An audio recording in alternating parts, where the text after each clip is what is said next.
Jaykumar गोरेंना blackmail करणाऱ्या महिलेला 1 कोटींची खंडणी घेताना रंगेहात अटक करण्यात आली होती। या विषयावर बोलताना मुख्यमंत्री देवेंद्र फडणवीसांनी थेट सुप्रिया सुळे आणि रोहित पवार यांच्याकडे बोट दाखवलं। या प्रकरणातील आरोपी हे सुप्रिया सुळे आणि रोहित पवारांच्या संपर्कात होते अशी माहिती मुख्यमंत्र्यांनी सभागृहात दिली। मुख्यमंत्र्यांच्या या दाव्यावर सुप्रिया सुळेंनी देखील प्रतिआव्हान दिलं। माझा फोन तपासासाठी द्यायला तयार आहे अशी भूमिका सुप्रिया सुळेंनी घेतली।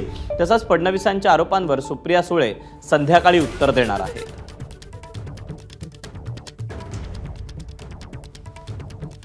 3 लोकांना अटक झालेली आहे। एक ती महिला आहे, दुसरा हा रिपोर्टर तुषार खरात आहे आणि तिसरा एक अनिल सुभेदार आहे। आता या सगळ्यांचं जे काही या सगळ्यांनी मिळून हा कट रचला, याचे सगळे पुरावे सापडले।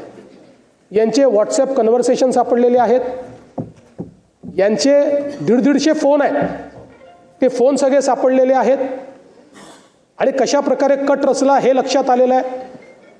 पण दुर्दैवाची गोष्ट पुढची आहे आणि ती गोष्ट अशी आहे की याच्यामध्ये थेट या सगळ्यांशी पूर्णपणे संपर्कात राष्ट्रवादी काँग्रेस शरद पवार गटाचे लोक दिसत आहेत।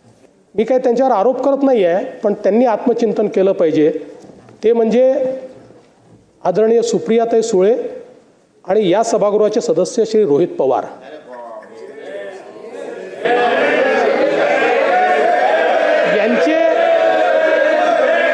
यांचे कॉल्स तुषार खरात आणि यांच्या विरुद्ध जे व्हिडिओ केलेले आहेत, ते व्हिडिओ केल्यानंतर त्यांनी यांना पाठवले आहेत।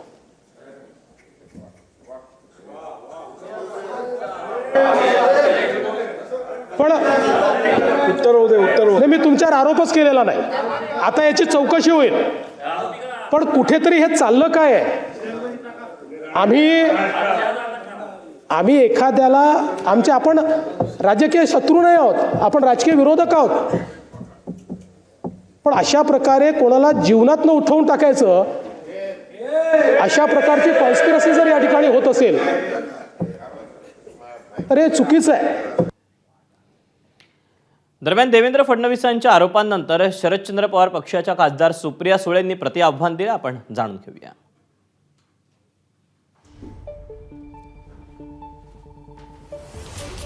सुप्रिया सुळे म्हणतायत, फडणवीसांनी मला नेता बनवल्याबद्दल त्यांचे आभार मानते। त्यांनी माझं नाव घेतलं, मी माझा फोन तपासणीसाठी द्यायला तयार आहे।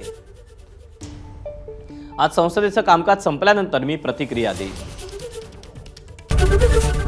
एबीपी माझा, उघडा डोळे बघा नीट।